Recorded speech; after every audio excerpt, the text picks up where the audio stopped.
Chapter 8, Halcyon Terminal. Jake yawns, waking up to the third round of irritating rings of his snooze alarm. He stretches and stares up at the ceiling, trying to muster the energy to roll out of bed and begin the daunting tasks of readying for the final week of the school year. He is already in the 10th grade, and as of next week he'll officially be a junior at Rockland High School. He is more than ready for the summer. This year has been tiring for him. While the academics have been no problem, he has had to spend more energy and time than ever before building new social circles and relationships.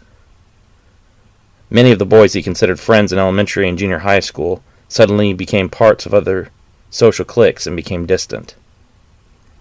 Jake cannot comprehend the changes, as he never felt a need to change himself to try and fit in with new groups of friends. Instead, he has spent a great portion of the year finding new acquaintances that have common interests and personalities as himself and his remaining friends. In this past year, his once close cousin Mitch has changed drastically. He has become increasingly quick to anger and joins with the other members of the in crowd in ridiculing and even physically abusing other students they deem as inferior. While Jake and his friends rarely have to endure these things, as they are not necessarily unpopular, they are still below Mitch's new circle of friends and try their best to steer clear of them. Jake finally manages to roll to the side and place his feet on the carpet. It's not soft and luxurious. Instead, it feels short and scratchy to him. He almost instinctively recoils, but knows he must trudge forward through the readying routine. Jake grabs a black t-shirt that has a large white skull on the front and the words Metallica Load Tour written on it with various dates and locations the band visited listed on the back. He also grabs a clean pair of boxers from his top drawer and picks up his jeans from the floor where they lay sprawled between a large Godzilla figurine and an empty Mountain Dew bottle. He goes into the bathroom and sets the clothes on the toilet while he strips down and takes a fast shower. After drying off, Jake puts on the relatively clean clothes and brushes his teeth. He runs his fingers through his hair and allows it to fall naturally back into a feral state, and then returns to his room to begin the task of locating socks and tennis shoes. After another 5 or 6 minutes, Jake heads into the kitchen where his mother Ann and his father Ian are sitting. Ian works a 10 p.m. to 6 a.m. shift at the Conco factory in Rockland, and stays up just long enough to spend a few minutes of quality time with his wife and son. "Last week of school," Ian says, smiling as Jake sits down. Jake mumbles illegibly. He is still tired and barely awake. "Have any finals this week?" Ian continues. "On Wednesday I have history," he sighs, setting his forehead down on the kitchen table. "History's easy. It's a subject that never changes. The past already happened, so no matter how many textbooks are written on the subject, they can only write the same thing so many different ways." "It's boring," Jake grumbles loudly. "Like I need to know about Sumerians and Cimmerians and Akkadians and Babylonians." "If I'm not mistaken, you probably didn't learn much about Cimmerians." Ian laughs. "No, he learned about Conan the Barbarian last semester," Anne says with a smile. "Gee, thanks," Jake sighs. "I find the subjects fascinating. Maybe someday a great mind will discover a whole new civilization that predates our established beliefs on when society was truly began. Maybe mankind has advanced many times before. Maybe we weren't just animal skin-wearing nomads as recently as they teach. Some people are still that barbaric." "True, but wouldn't you like to learn how the pyramids were built? Or what the Antikythera device was used for? Or about Stonehenge or the Moa on Easter Island?" Jake does find these unsolved scientific mysteries interesting, but to learn about them he would have to wade through all of the other boring stuff they shovel atop you in school. For every Stonehenge, there are 14 lectures on domesticating wheat and barley. For every Great Pyramid of Giza, Jake must learn about Hammurabi's code and the passage of nomadic peoples across the Bering Strait. To him, it's just not worth the hassle. He is by no means dumb, but he'll never deny that a lazy streak does run wildly through him. He could push himself if he truly desired to be near the top of his class and test out of many subjects. Instead, he takes each day as they come and waits for the bell to ring so he can return home and hang out with his friends or play video games. He also finds subjects such as biology and chemistry much more interesting. They are both more open-ended sciences with new discoveries made almost daily. "What are you planning for the summer break?" Ian asks. Jake grabs a small chocolate donut from the bag sitting at the center of the table and eats it in one bite. After barely chewing, he swallows and utters a short reply to his father. I'm probably just going to hang out with Rusty and Derek and some of the other guys from town. Maybe play some basketball and street hockey or go swimming at Sinkhole. Maybe do some fishing at the river. To be young and without responsibility. After eating a couple more donuts, Jake is ready for school. His mother drives him into town and waves goodbye as she pulls around the back of the school to the drop-off point. After his first class, Jake sees several of his friends standing around and jogs to catch up to them. What's up, man? K-Dog, a tall, blonde, long-haired teenager, asks as Jake catches up. He is almost an entire head taller than Jake and is a sophomore like him, but he is already the most valuable and decorated point guard in the history of Rockland's varsity basketball squad. This past season, K-Dog led the team to a state finals appearance where they lost to Bloomington South by only a single three-pointer. He led both teams scoring with 29 points. Beside him is an older-looking boy with a thick black goatee and mustache named Miller. Surprisingly, he is younger than both Jake and K-Dog, and in the grade below them with Derek. Next to him is another of their friends, a skinny, red-haired boy named Logan, but whom everyone calls Red Hawk due to his bright red-colored hair. Just ready to take a deep breath and get this week over with, Jake laughs. I am beyond ready for this summer. I hear ya. My ass will be thanking me in a week when it doesn't have to sit for 90 minutes at a time in those god-awful little chairs, Miller replies. The three boys walk down the hall towards their lockers, but past two of the football team standing beside Mitch. Dressed in their Letterman jackets, they laugh and push several freshman boys who walk past them and cause them to drop their books. Jake growls in anger, balling his fists. You don't need to get expelled the last week of school, K-Dog says, putting his hand on Jake's shoulder as he sees him tense. Jake's friends know that he has a strong sense of right and wrong, and it brings him into much conflict. Even in elementary school, he was kicked out of 4th grade for 2 days for punching a boy who had stolen a 2nd grade girl's lunch bag. Jake glares at Mitch and the other jocks, feeling himself pulled in their direction, and in an audible voice calls to him, beckoning him to knock them down a peg for their arrogance and their brutality. They think because they are popular, or that because their parents are rich, they can torment everyone else. People like them cannot be allowed to make life miserable for others. What right do they have to hurt people that have done nothing wrong to them? Jake wonders. Mitch makes eye contact with Jake and feels a cold chill in his nerves. He knows the look of disgust his cousin is projecting, and knows that it brings nothing good. He's not afraid of Jake, but he does not deny that his cousin can bring serious fury when prompted. He's confident that he could take him in a fight if it came down to it, but he would rather avoid such a situation. Despite his attitude around his friends, Mitch really does not wish for his cousin to hate him. He finds it difficult to juggle people's perceptions of him against fitting in. This normally causes him to default to do whatever is necessary to conform to what is expected of him from his friends. Chris's brother's driving him to the movies tonight. They're seeing a double feature. He said we could come too, Miller says as he opens up his locker and grabs the books he needs for the following class. I can't. I've got Taekwondo on Mondays and Wednesdays, Jake replies. Me either. I've got to practice for the 3-on-3 tournament the first weekend of June, K-Dog says. That's the state fair weekend, though, Miller shouts. Oh yeah. Speaking of which, Rusty, Mitch, and I are going to be entering the martial arts tournament that week, Jake adds. Really? That's awesome. If my games are over before your tournament ends, I'll totally stop in to check it out, K-Dog says, closing his locker and waving goodbye to his friends. I'll be at the fair with my dad, so I'll definitely stop in and watch you kick some ass, Miller says. Sweet. See you guys at lunch, Jake replies, closing his own locker and heading off to his second period gym class. He hates that he drew the short straw being one of the unlucky individuals to have gym in the morning, but he enjoys the exercise so it balances out.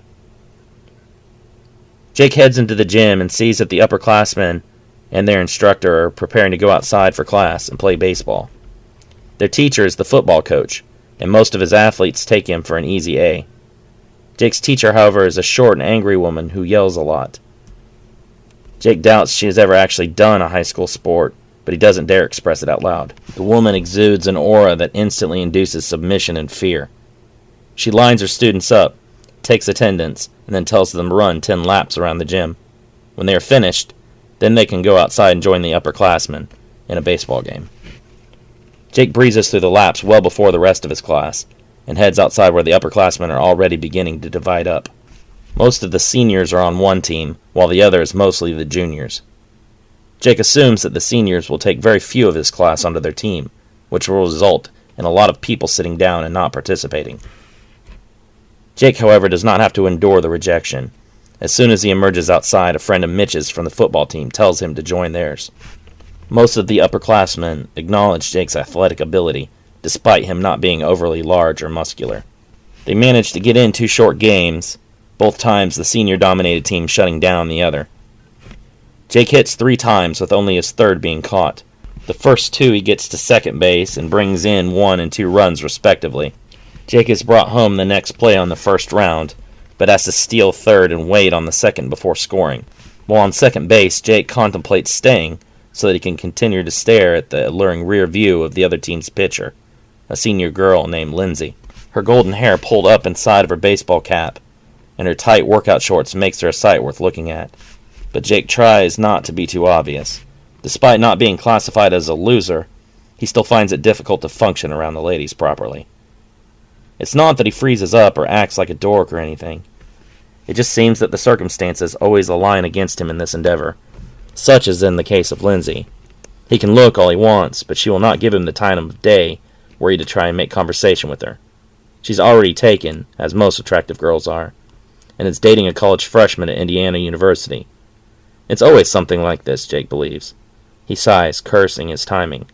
Just once, he wishes he could be around at the exact moment one of these girls are looking for a new boyfriend. Jake blinks a couple of times, laughing to himself, as he takes a few mental pictures of Lindsay's perfectly round posterior, then steals third base while she's about to pitch. "Not bad, Stuart. Ever consider joining the team?" Coach Rennard asks after the game as Jake heads back inside. Jake shrugs. "Not really big into the tight pants and the whole showering together thing. It's a little too Greek bathhouse for me." "You really have some athletic talent in you, kid. It's a shame you let it go to waste." "I play sports for fun and with my friends. I don't do it so the booster club and the athletic department can line their pockets." Jake grins, walking off. Jake heads directly to his next class, skipping his locker entirely. Since he did not need any books or supplies for the gym class, he instead brought his books for his second period and his workout clothes with him in his backpack. Second period is his history class, and he likes to have extra time to prepare by skimming back through the assigned chapters before class even begins. His teacher, an elderly man named Aaron Moakley, wanders the front of the class as if lost in a subway station. He periodically jots down a date or an event on the blackboard, seemingly with no cause or connection between them. "It's so great I'm learning from the Rain Man," Jake thinks. "No reason to question the authenticity of the lesson material, is there?" he adds with cynicism. Jake barely stays conscious during Moakley's dreary lecture. All he can periodically hear is blah blah, Orpheus, blah blah, harp. After seemingly an eternity, Moakley assigns a study guide that they will have until the exam on Wednesday to study with. Jake leaves class and heads to lunch, joining back up with K-Dog and Miller, as well as Derek, Kaylee, and Gavin. All Jake chooses to eat from the lunch line is a slice of pizza and a snickerdoodle cookie, which he gets every day they are offered. Before sitting down, the teens all head down to the hall to the soda machines, and each feed in quarters to get something to drink. Jake sits atop the lunch table, drinking a Mountain Dew and eating his cookie first. Kaylee rambles on about Mitch having brushed up against her in the hall between classes, while Gavin and Derek discuss taking the brakes off their 10-speeds to turn them into trick bikes. Jake just laughs and nods, enjoying the company of his friends. He notices Mitch and the 2 large bruisers who can barely pass convincingly as high school students walk into the lunchroom. The 2 linebackers are easily every bit of 300 pounds each and over 6 feet tall. He finds himself wishing he had a slingshot, just for the metaphorical implications. The 2 giants, covered in thick Sasquatch-like hair and Krakatoa-sized zits, push a group of freshmen from their seats, but make them leave behind their food trays. Jake crushes his soda can in his hand and hops off the table to his feet. "Jake," K-Dog begins, but Jake merely shakes his head. He cannot let this go any further. He walks towards the trio, and Mitch is the first to see him. The elder cousin leans over and whispers to his large friends. "What do you want, shithead?" one of them asks. His voice is loud and seems to shake the entire room. "I want you to move and give those guys their seats back and their food," Jake responds defiantly. Jake's friends become tense, feeling the situation going beyond their control, escalating. "If they kill Jake, who's giving his eulogy?" Gavin asks before being slapped in the back of the head by K-Dog. "If it gets that bad, we intervene," K-Dog snaps back. "Go on, Jake. Don't bite off more than you can chew," Mitch cautions, wishing for his cousin to just leave and sit back down. "What you're doing isn't right," Jake growls. "You have no right to judge me. You aren't better than me. And you shouldn't think you're better than anyone else," Jake says. One of the linebackers, named Todd Kaysen, pushes Mitch aside. "Let me handle this dipshit." Todd reaches for Jake, but the smaller teen hops backwards out of his reach. "Come on, pretend I'm a candy bar. I bet you could grab me then." Todd swings this time, trying for a head-level right hook. Jake easily ducks beneath the swing and drives forwards with an uppercut. Todd staggers back, Jake's punch stealing the win from him. Todd quietly sits back down, trying to catch his breath. The lunchroom begins to clap and cheer, spurring the other football players to come to his defense. Jake is blindsided by a lunch tray, catching him across the jaw. He spins, turning to face his attacker, but receives a fist to the nose. He falls, everything going black. Around him, K-Dog and Miller leap into action, tackling two football players standing over Jake's unconscious form. Gavin and Derek drag Jake by the feet out into the hall, hoping to get him outside before the teachers assigned lunchroom duty break up the fight. A groan is all Jake can manage to utter. His head throbs, and he is pretty sure he has a mild concussion. "What happened?" he asks, waking up to find himself in the parking lot, sitting on the hood of Chris's brother's car, a slender, blue four-door. K-Dog, Miller, and Gavin stand around him. K-Dog has a busted lip and a bruise above his right eye. "You got cold-cocked," Gavin laughs. "Wonderful. What time is it?" Jake sighs, rubbing his forehead. "About 3/4 through third period. Figure it was better for us to miss class than getting kicked out for fighting," K-Dog shrugs. "Yeah, good call. So, who hit me?" Jake asks. "It all went by pretty fast. Kaylee said it looked like it was Brad," Gavin replies. "Should have figured," Jake says. Brad is the most arrogant and opportunistic of a group of already highly arrogant and opportunistic guys. He's considered the alpha male of the football team. Its junior captain. He took over this year as captain after the previous one, Bennett Moore, graduated. Since then, it's been a year less about winning and more about making Brad's personal life better.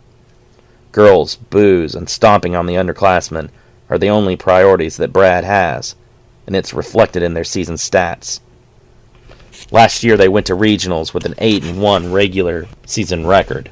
This past season they went 6-3 and got knocked out of the district playoff in the semifinal round. "Thank God those dicks graduate next year," Jake adds with a long sigh. "Not early enough," K-Dog adds, touching a finger to his bruise. "The basketball team is way better than them. Why did they get all the attention and respect?" "Old douches that played high school ball will come out to the stadium even if they don't have a kid or grandkid on the team. For some reason, it just has that kind of nostalgia to them. They probably were jerks just like Brad, and they perpetuate the cycle by patronizing the games. There's no point in going to class now. Who wants to blow off the rest of the day and go get some ice cream?" Without even verbalizing an answer, the boys walk off the school grounds and downtown 2 blocks to Rockland's single ice cream shop.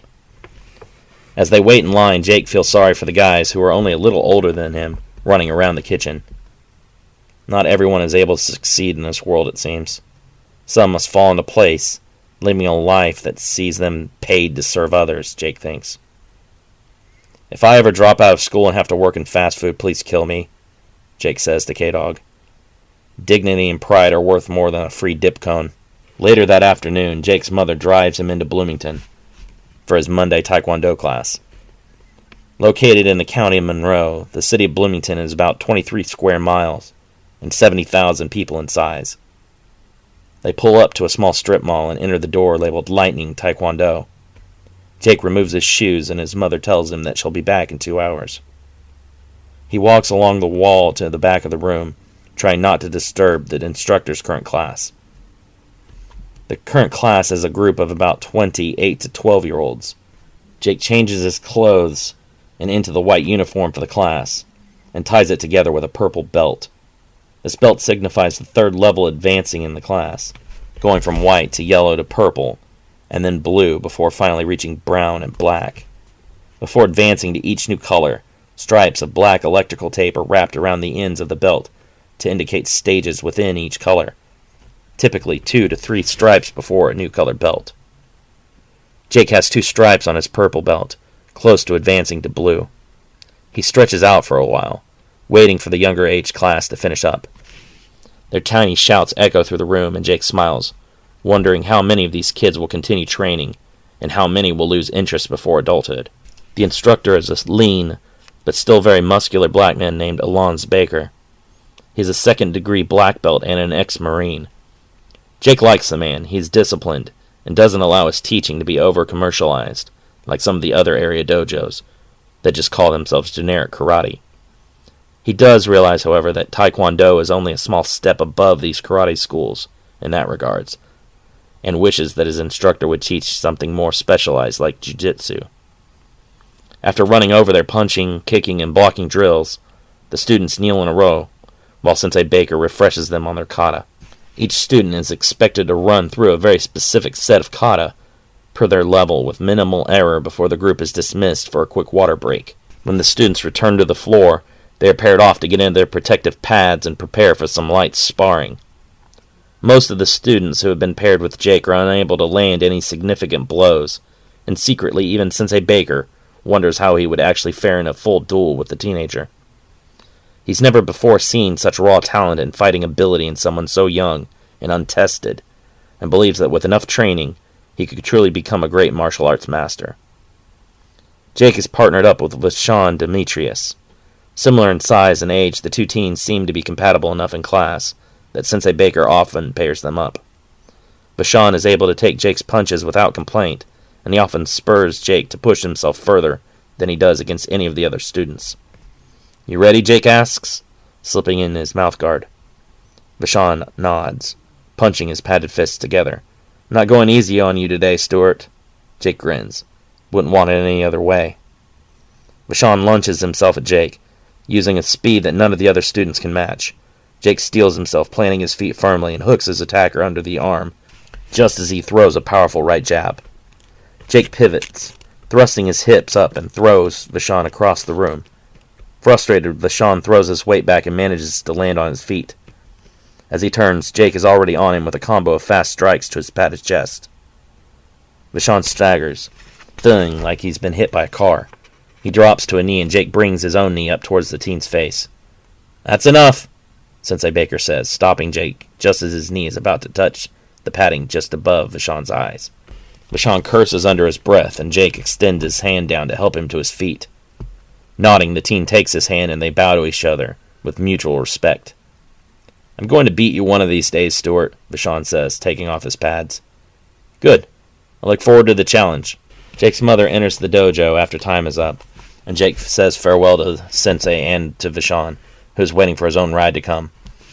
On the way home, they pass through the Taco Bell drive-thru, and Jake eats enough tacos for 2 full-grown men, and wonders jokingly if he has a tapeworm.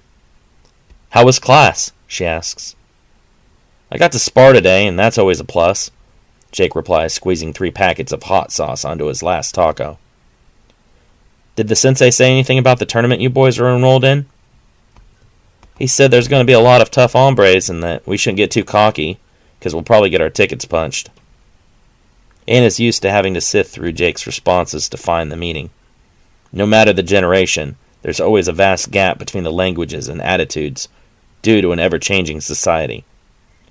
She pieces together that Jake's sensei warned him not to be arrogant because there will be other skilled fighters present, and more than likely, one of them will defeat him due to his inexperience.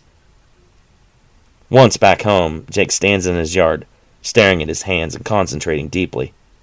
He tries to let his eyes go out of focus, relaxing his breathing and trying to make his rigid form less tense. Around him, small honeybees float over the clover-covered grass, searching for meals of dandelion.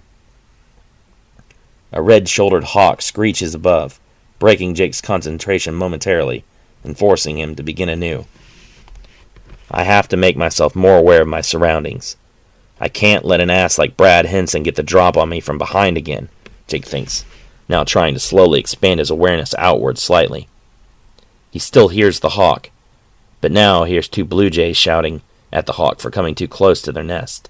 "Thief! Thief!" their cries sound. He hears a car pass in front of the house on the street, and he tries to visualize the size of it from the pitch. The mufflers boom loudly, and he pictures a four-wheel drive truck. He opens his eyes and looks to the east down the street. In a few seconds, a large blue truck passes across his line of sight. Jake smiles, his concentration exercise paying off already. He closes his eyes and returns to his drill, calming his breathing and making it slower than normal. He then expands out little by little again, trying to pull in more information from his surroundings. Footsteps. 2 sets of them. One is heavier but seems to move lightly. Jake's guess is that he's thin but tall, accounting for the light steps but the heavier bulk. He surmises that it must be K-Dog, based on this description. The second is quicker and even lighter. He cannot seem to identify the second figure. Maybe Gavin or Kaylee? Jake begins to hear breathing accompanying the steps and turns, facing the visitors and simultaneously opening his eyes. "What's up?" Jake asks, returning his breathing to normal. "Not much. Just wanted to see if you were interested in a game or two of horse up at the school," K-Dog asks. "Chris and Miller are still at the movies with Chris's brother," Gavin adds. Yeah, I'm down for a couple games. I don't have any chores tonight," Jake replies. "Hang on a sec." Jake jogs into his house where his mother is standing in front of the oven. In a large pot, she tosses in several thick-cut carrots and sliced potatoes. Jake smells the roast cooking from inside the oven and licks his lips. "Hope I'm home right when it's done. Tastes so much better when it's still hot." "I'm running up to the elementary school to play some basketball with Gavin and K-Dog," Jake says, opening the refrigerator and palming a can of Mountain Dew. "Why don't you at least grab a bottle of water instead if you're going to be working up a sweat? Sodas aren't good for you. You'll get dehydrated." "There's a water fountain on the side of the school," Jake replies, grabbing a second can and putting this one in his pocket so that it sags down several inches. "See you in like an hour or so." "The pot roast will be done in 45 minutes, she replies, narrowing her gaze, expecting her son to miss dinner again. "This is basketball against K-Dog. It's not going to take 45 minutes for him to spank us in a couple games." 9500 BC. Remiel, the general of the 6th Choir, stares into the dimensional fissure torn open by the rogue deserter Cedrion. He forces himself not to tremble as he senses the thousands of Sakari auras on the other side. Scores of powerful creatures gnash their teeth and pound their chests, awaiting invasion orders. The barrier placed upon Averno restricts humans and the Sakari from interacting. It does not, however, bar the activities of a Yazata, Cedrion says, snapping his fingers to close the fissure before snapping them once more to reopen it. The ones long ago cast out have been training the Sakari for this day. "You've been working with the Devilnay?" Cedrion nods, leveling his blade at Remiel. 5 of the original generals deserted in the First War. 3 more in the Second Great War. By my count, their strength is only below yours by 2. Killing you will close that gap to a single general, separating the strength of the Devilnay and Anshar. A golden and ivory horn materializes in Remiel's hand, and he quickly blows it loudly. The sound echoes with a mystical quality. 3 dozen Seraphim warriors in full battle armor teleport step to fall in line behind the general. At the lead of this group is Remiel's second-in-command, a young-looking Seraphim with wavy dark blonde hair and a single mane down his back. A blue sash indicates his rank of lieutenant. "We have heard everything, General. The other choirs are assembling now for war," Sahaquiel reports. Cedron flings his chakram, surrounded by a ring of fiery energy through the portal, signaling the attack to commence. Sakari and Seraphim collide, consuming the city in chaos. Cedrion leaps at Remiel, but his sword is blocked by Sahaquil. "You are not worthy of battling my general," Sahaquil growls as he strains against Cedrion. Cedrion laughs, unfolding his energy wings with a blinding flash of light. "This will be amusing." Sahaquil brings his sword down vertically, but Cedrion slaps it aside with his own blade. Both warriors slash horizontally with their chakrams to their opponent's exposed midsections. The two weapons collide in a shower of sparks. "Santen Saimo," Gadriel chants, enveloping Sahaquil in a pinkish-red-colored barrier. Sahaquil slashes his sword through the barrier, shattering it. "An untitled subordinate is not strong enough to seal an officer." "Go," Gadriel says, not taking his eyes off Sahaquil. "I will handle him. You kill the general." Cedrion teleports steps away. Sahaquil tenses, preparing to chase after him. "Your fight is with me now!" Gadriel screams, charging at Sahaquil.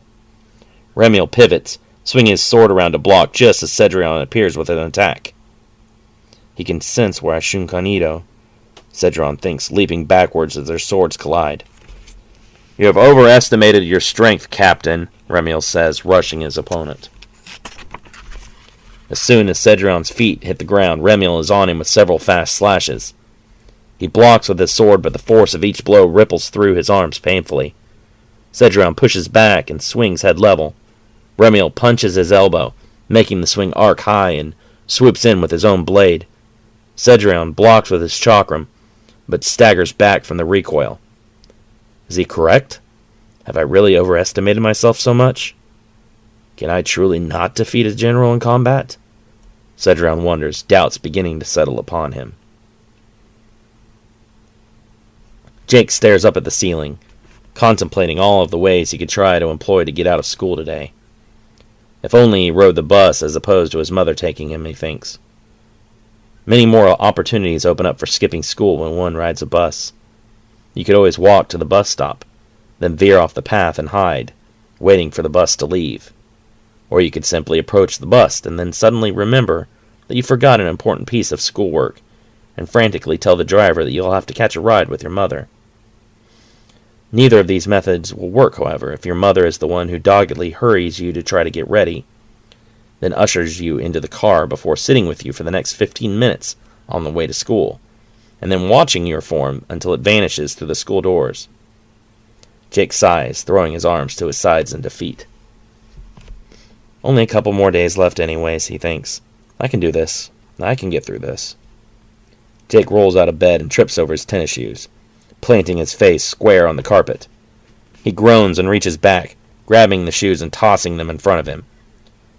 I need to start putting things in the same place every day. Jake stands up and pulls his t-shirt off before grabbing a clean one from the back of the chair in front of his computer desk. This one is solid black, save for two glowing red eyes on the back, and the faint outline belonging to a panther. He slips on his blue jeans and grabs some socks from the top of his dresser. He has trouble matching a pair and finally just chooses two of approximate length, even though one shade is darker than the other. Are you ready yet? Anne asks from another room that he suspects is the kitchen. Just about, he groans, putting on the socks and finally the tennis shoes that obviously have an unspoken vendetta against him. Jake moves into the bathroom and brushes his teeth and tries his best to even out the strange Beethoven-style hair that he's woken with. While he doesn't normally mind the slightly wild and unkempt look, this morning it's just too much for him. The last thing he needs is to go to school looking like he had a lab experiment explode in his face, blasting his hair back and straight out to the sides like two keratin-infused wings. He manages to mat his hair down with water before running his fingers through it and establishing the unkempt look while maintaining a certain level of order. He moves into the kitchen and is informed with bluntness that his dawdling has left him with no time to spare. He groans again, saying goodbye to his father and grabbing an orange and a banana for the car ride to the school. You need a haircut, Anne says, glancing briefly over at him. And you need to keep your eyes on the road, he replies under his breath, sliding down in his seat and wishing for a few more moments of sleep. They reach the school and dispense pleasantries before Jake exits and heads to his locker. With any luck, At least one of his friends will already be there. He hates having to stand around alone and be bored until class starts. "Mr. Stewart," a deep voice echoes from behind. "Yes, Lord?" Jake mocks, looking around in the sky. "That's correct. While you're within these doors, I am your God," Principal Jenner growls. "Why did you skip half the day yesterday?" "Wait, let's go back. While I'm walking from one building to another between classes, I'm not in your jurisdiction?" Jake asks, ignoring the principal's line of questioning. "I was being figurative. Now tell me, why did you skip?" "Well, sometimes I also like to leap, or frolic, as you may." Principal Jenner balls his fists tightly together in anger. His face becomes deep red, and he is forced to control his breathing as to not lose his temper. "Do you want to be expelled? There are only a few more days of this term left, which means your expulsion will carry over to the next year." Jake sighs, defeated. "No, sir." "Straighten up. You're a smart kid. I'll be checking with your instructors and making sure that you're in attendance for the rest of the week." K-Dog and Derek walk up to Jake as he gets his second class book out of his locker, so they can go straight from gym to class without having to return to the lockers in between bells. "What was that all about?" Derek asks. "Just being threat raped by the principal. Thanks for the backup." "You're welcome. Was it about skipping yesterday?" K-Dog asks, to which Jake nods. "Their selective outrage is pretty staggering. I don't see him putting pressure on the football players for skipping class or starting fights." "Football brings money into the school, and money makes the world go around," Jake says cynically. Two girls from the cheerleading squad, both small with petite features, walk past. Jake recognizes them as Lainey Caldwell and Jewel Stafford.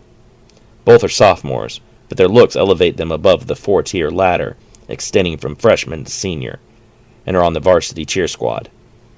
Lainey has dirty blonde hair extending to the middle of her back, which is frayed at the ends as if cut with a razor blade for effect. She's completely self-aware of her image, and unlike most of the other cheerleaders, smiles at the boys. She feels that being popular among the masses, as opposed to being hated by them, will suit her better in the future, when it becomes her senior year. Jewel, however, has jet black hair that's so dark it almost has a blue hue to it. She also differs from Lainey in that she pays no attention to anyone in the halls, unless they wear a Letterman jacket, or their parents own one of the more well-to-do businesses in town. The three boys crane their necks to get a good look at them. "Okay, so football does have its pluses," K-Dog grins. "We're peasants to them. I don't fool myself into thinking I'll ever be that kind of royalty," Jake says. "I'll settle for a mildly attractive one, under 200 pounds, that still has her teeth." "You're so full of shit," Derek laughs. "Your standards are higher than any of ours. You don't have a girlfriend because you're too picky, not because you're a loser." K-Dog puts his arm around Jake and grins wildly. "But you still are a loser." K-Dog laughs. "Asshole," Jake replies, also with a laugh as he swats K-Dog's arm away. "Okay, so maybe I am a little picky, but that doesn't mean I think I can get a girl like Lainey. We can't all lower our standards and bump uglies with stat girls." First, Sissy Malone is a team manager, not a statistician. And second, doesn't matter, I had sex. I'd love to continue this intellectual conversation, but I have to go to class, Jake says.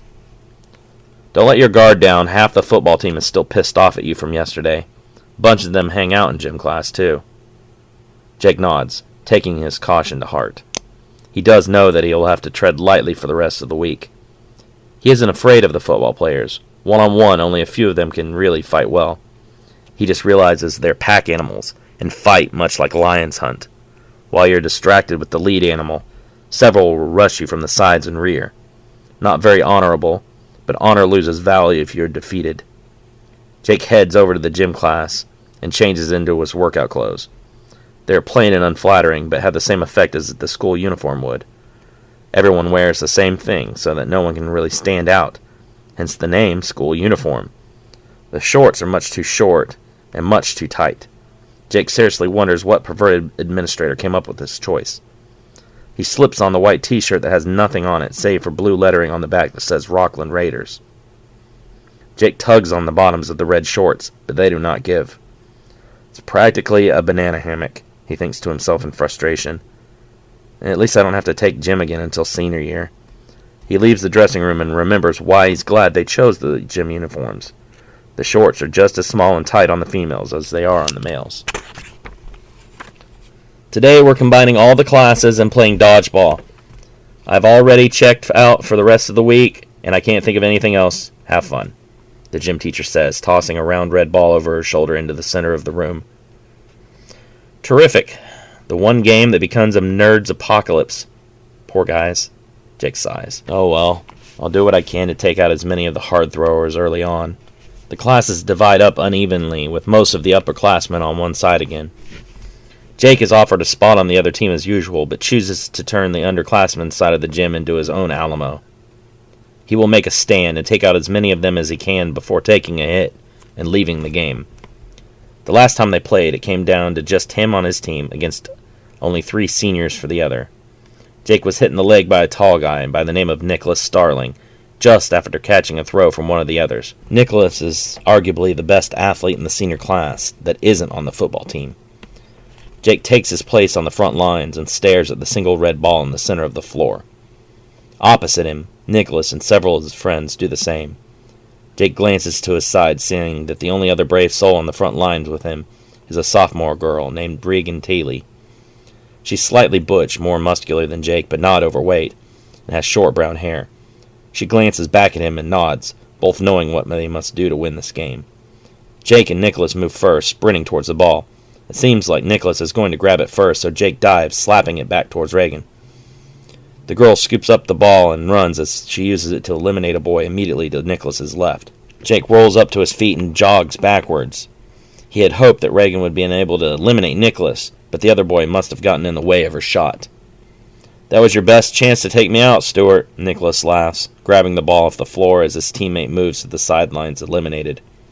"Stop hitting on me, Nicky," Jake grins, slapping his own chest. "Come on, try and get me." Nicholas throws the ball as hard as he can at Jake.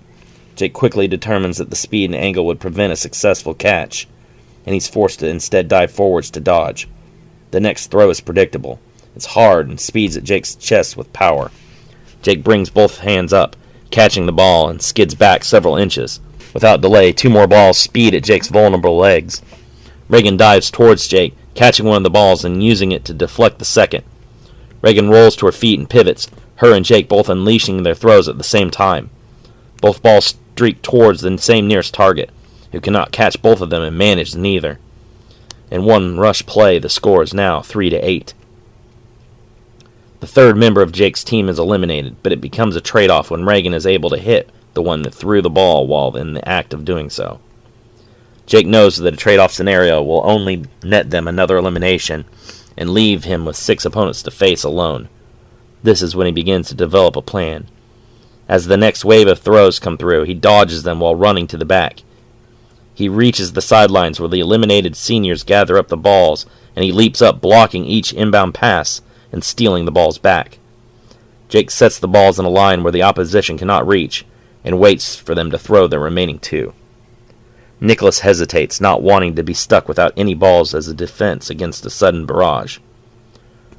One of his teammates does not feel the same and hurls his ball at Jake, who ducks, allowing Reagan to catch it from behind. Jake glances over at Reagan and nods, each picking up a ball and hurling it as hard as they can. The balls strike the chests of 2 seniors and roll back over to them, where they can pick them right back up. Nicholas sweats as the numbers begin to even at 2-5. "Too bad there isn't a dodgeball squad at the school. You'd be varsity," Nicholas says. Jake ignores his taunts. "When I throw, sprint to the back and try to avoid the fallout," he whispers to Reagan, picking a ball up from their pile.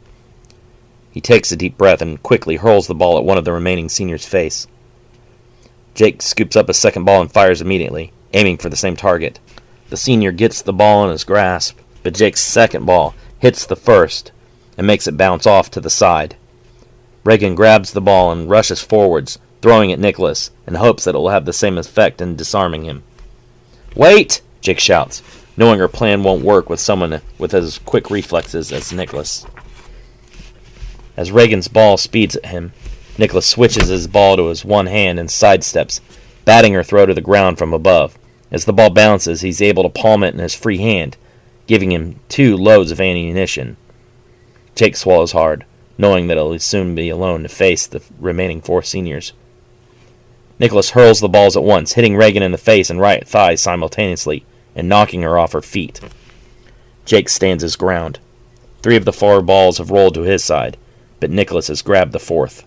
They're locked in a standoff, neither wanting to throw first and give the opportunity of being hit.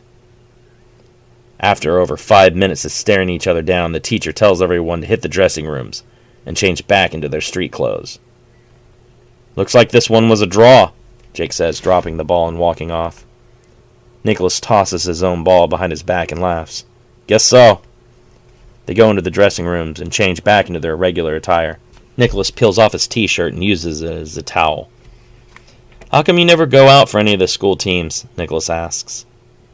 "Just no desire to. I'm sure the arrogance is infectious." Nicholas brushes off this comment. More than anyone else that doesn't play sports in the school, they attempt to recruit Jake the most. No matter how often he dismisses their advances, every year someone tries to draw him over to their side.